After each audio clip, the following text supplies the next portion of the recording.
take a quick swig of the Breakfast of Champions, Nectar of the Gods.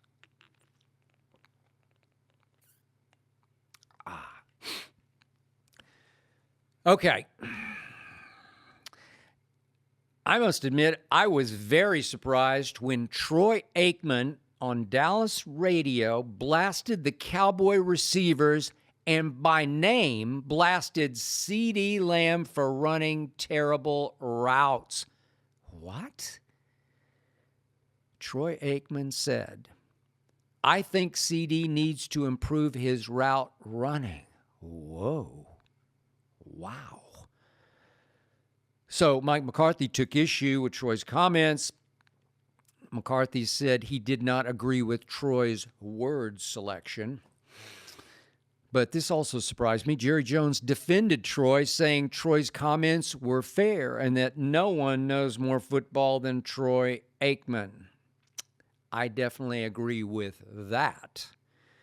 I was there when Troy played quarterback for the Cowboys, wrote 3 books about those teams. I can tell you for a fact, Troy demanded that every receiver, especially Michael Irvin, ran perfectly precise routes so they were exactly where they were supposed to be when they were supposed to be there.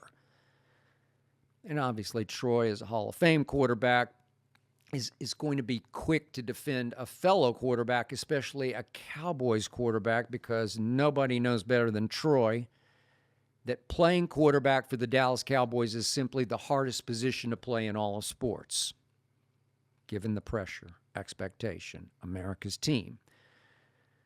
So, what we have here is Troy going public with harsh criticism of the Cowboys, of a specific Cowboy, the player I trust the most on the Cowboys, CeeDee Lamb, which is, can I say, out of character for Troy? Look, I watch very closely, not coach's tape, just television. I do think Brandon Cooks is a very good route runner, but he's obviously been hurt. Jalen Tolbert, not a big fan, but he ran a very good route all the way down the goal line on that play that won the game in Pittsburgh. But here's the point about CeeDee. I'm his biggest fan, defender, supporter. CeeDee is more like Travis Kelce. CeeDee freelances on the fly, tries to beat the defense as he sees it developing, and he depends on Dak to follow him, to react to him, because he believes he's better and smarter than Dak, and he is. But the problem, of course, is that CeeDee and Dak don't have the love and respect for each other that Mahomes and Kelce do.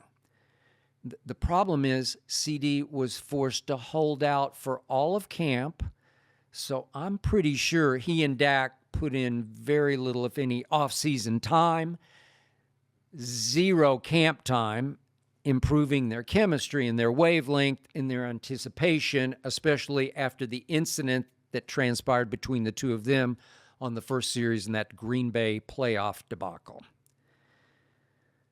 So I get this. I'm sure that to Troy's trained quarterback's eye, it's one of the great eyes ever, to his trained quarterback's eye, it looks like CeeDee is running haphazard, random routes, and I'm sure that drives Troy nuts, offends his sensibilities. Yet,